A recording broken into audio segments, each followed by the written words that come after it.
Bonjour à tous, c'est Adèle pour la chaîne Jolie d'Épée. Je vous retrouve aujourd'hui avec ma toile de chez Action, Fleurs et Papillons. C'est une toile qu'ils ont sortie dans leur collection de printemps, il me semble, que j'ai eu la chance de trouver et que je trouve vraiment magnifique. Elle m'a vraiment tapé dans l'œil quand je l'ai vue. J'aime beaucoup la façon, sa composition, les couleurs, la façon dont c'est dessiné à la fois précis et naïf. C'est vraiment une toile qui me plaît énormément. On voit que c'est un motif qui a vraiment été pensé pour le diamond painting, donc ça c'est vraiment très agréable à faire. Honnêtement, les toiles Action, c'est toujours un plaisir de les faire. C'est la 5e, je crois, que je fais de chez eux. La première en 30 par 40. Et honnêtement, c'est toujours le même plaisir renouvelé après chaque toile. Et ça, c'est vraiment chouette. Qualité des diamants au top. Colle nickel. Suffisamment de quantité de diamants. Toile imprimée de façon très claire, donc c'est vraiment nickel. Au niveau de l'impression de la toile, elle est imprimée en carré. Je sais que ça peut dérouter certaines personnes qui préfèrent quand les impressions sont en rond pour des ronds. C'est vrai qu'il n'est pas logique, si on va par là, de poser des ronds dans des carrés, mais ça permet une très bonne lisibilité de la toile. Et je constate que quand les toiles comme ça sont imprimées en carré, c'est également le cas sur ma toile Crafties, on oublie rarement de diamants. C'est beaucoup plus facile, plus linéaire, les contrastes sont plus marqués et on ne se perd pas dans les courbes de détails en plus autour des symboles. Et c'est assez simple, assez clair. Et voilà, ça se fait tout seul. Dans les zones, soit comme dans le rouge, les couleurs foncées sont les plus visibles, on commence par les foncées et on va de plus en plus vers le clair. Ou par exemple là sur la feuille, j'ai fait l'inverse, je suis partie des couleurs les plus claires et je suis allée de plus en plus vers les foncées parce que ça me paraissait plus logique. Sur les papillons, les couleurs les plus foncées étaient pas forcément comme il y en avait de les plus logiques, donc j'ai fait les clairs et ensuite j'ai posé le foncé. Voilà, il y a toujours une couleur qui ressort plus que l'autre, qui va donner envie de la poser en premier, ce qui va donner une très grande netteté pour de placer les autres et du coup ça va tout seul. Pose en quadrillage en damier pour toutes les parties unies, ça donne une pose vraiment nickel puisque les diamants se touchent, donc ça c'est vraiment chouette, c'est vraiment très agréable à faire. Il y a beaucoup de couleurs, beaucoup de variétés de couleurs qui sont placées à des zones différentes, donc selon les endroits que vous travaillez de votre toile, vous n'avez pas la même palette à utiliser, donc ça c'est vraiment chouette. Et franchement j'ai bien avancé, j'ai avancé très vite sur cette toile. Elle n'est malheureusement pas terminée comme vous pouvez le constater, puisque comme pas mal de toiles que j'ai commencé cet été, je les ai mises de côté pour pouvoir les terminer avec vous. Et puis comme je n'ai pas pu filmer cet été, elle est juste restée gentiment sur le côté de mon bureau. Donc c'est une toile que j'ai dû commencer et beaucoup avancer, je crois, au mois de juin. Voilà, peut-être par là. Et que malheureusement, je n'ai pas pu achever. Donc, on va faire ça maintenant ensemble. Et puis, je vous retrouve juste après pour mon avis final sur cette toile. À tout de suite.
Et voilà, je vous retrouve avec la toile terminée, donc je la trouve très jolie, elle me plaît énormément. Je vous avoue que j'avais laissé cette fleur ici de côté, je m'étais dit je la finirais en dernier, et quand on voyait la toile imprimée, ça paraissait vraiment très pâle, avec peu de contraste, mais comme vous pouvez le constater, on a des nuances de diamants différentes, ce qui donne un beau relief.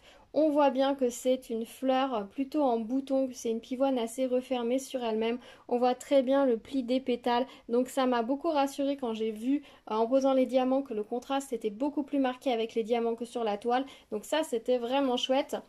J'ai pris beaucoup de plaisir à terminer cette toile, j'ai avancé vite à nouveau dessus. Franchement les toiles Action, je trouve que c'est des toiles qui sont tellement claires qu'on avance vite dessus et qui sont plaisantes. Quand on utilise une couleur, on peut l'utiliser pas mal de temps. On n'est pas obligé de changer sans arrêt. Et en même temps, il y a suffisamment de nuances pour que ça donne suffisamment de relief. On n'est pas dans trop de confettis, on est sur quelque chose de bien pensé, je trouve, au niveau du design. Elles sont vraiment travaillées pour être très lisibles, mais sans être compliquées à faire. Elles sont reposantes et agréables et je trouve ça vraiment très très chouette. Au niveau des couleurs de diamants, il y avait 25 couleurs de diamants. Je ne sais plus si je vous l'ai dit, je ne crois pas. Une fois que j'ai mis tous mes diamants en sachet, je les ai comptés. Donc nous avions 25 couleurs sur cette toile. Au niveau des restes de diamants, alors on n'a pas énormément de restes. Franchement, je m'attendais à plus de restes. Je pense qu'ils ont réduit par rapport au premier kit que j'avais fait, où j'avais quand même beaucoup de restes, je trouvais. Mais après, c'est des toiles en 40 par 60, donc c'est peut-être aussi pour ça. Où je trouvais que j'avais quand même pas mal de restes. Là, on est sur du reste vraiment très très raisonnable. Je vous avoue que certaines couleurs, comme elles étaient dans les boîtes, j'avais l'impression qu'il me restait vraiment pas beaucoup de diamants. En fait, il y a largement de quoi faire, hein. C'est vraiment les couleurs qui sont peu présentes sur la toile où il n'en reste pas beaucoup, hein, ça reste logique. Je vous montre tout de suite les restes de diamants. Alors maintenant, chez Action, nous avons les DMC.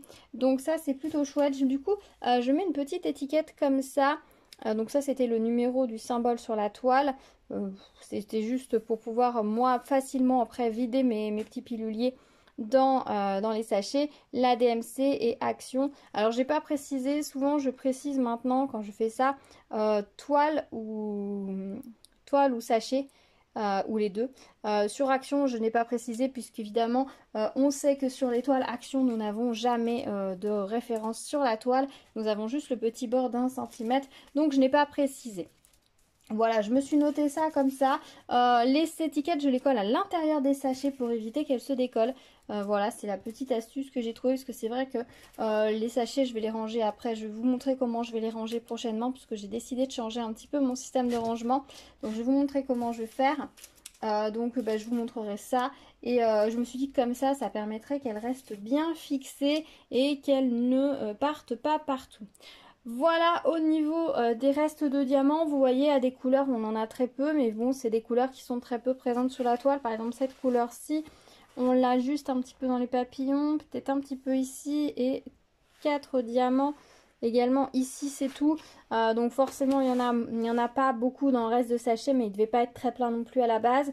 Par contre au niveau de la couleur du fond, il m'en reste pas mal. C'est une couleur qui est vraiment très jolie, que j'aime beaucoup. Et je crois qu'il m'en reste d'autres créations également. Donc c'est plutôt chouette, je vais pouvoir les rassembler. Si c'est la même nuance, mais je pourrais m'en resservir pour d'autres choses, donc c'est plutôt chouette. Voilà, au niveau des restes de diamants, les diamants Action je les garde parce que je les trouve de belle qualité. Ils sont bien dodus, bien brillants, bien réguliers. Franchement, pour la qualité, je trouve qu'on est sur une qualité... c'est pas du craftisme, on s'en rapproche quand même beaucoup, je trouve, en termes de qualité. Alors peut-être que les diamants sont peut-être un tout petit peu moins brillants. Et encore, je suis même pas sûre. Par contre, niveau régularité, on est sur quelque chose de similaire. Au niveau clarté de la toile, on est sur quelque chose de similaire. Donc franchement, ça vaut vraiment le coup. Si vous avez l'occasion de vous procurer des toiles Action, n'hésitez pas. Je pense pas que vous serez déçus. Après, choisissez des modèles qui vous plaisent. C'est vrai que par contre, chez Action, l'inconvénient, c'est que les modèles sont peu suivis, qu'il n'y en a pas beaucoup. Donc c'est pas évident de trouver les modèles qui nous plaisent.